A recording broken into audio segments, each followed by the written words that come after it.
Ano ba? Huwag na siya. Yan pa, lahat ng ano. Harvest na guys.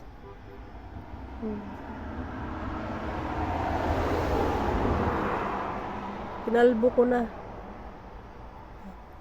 Para gumanda yung bunga.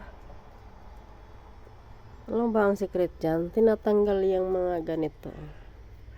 Yung mga ganyan. Tapos, pag itong ganito, mayroong tumutubo dyan. Tapos yung bulaklak, andito sa ibabaw. Yun ang tanggalin mo. Gaya niya, no? Ito. Diba? Yan. Tanggalin mo yan. Kasi yung bunga, andito. Mag-focus yan dun sa bunga. Yan, yung mga ganito. Yan, tanggalin yan dapat. Yan.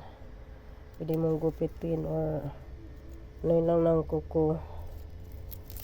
Diba? Lahat na yung bunga na. Tulog sa ibabaw. Ayun, marami pang bulaklak. Oh. Tapos buhusan nyo rin ng gatas minsan. Gatas na yung kahit Bear Brand. Mag-ano kayo nun, kahit isang tabo lang.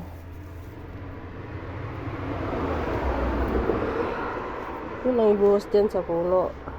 Kaya kailangan laging moist yan. Ampalaya na tayo dyan. Ampalaya yan. Yung dalawa yan. Pakalat din natin yan pag matapos yan. O di.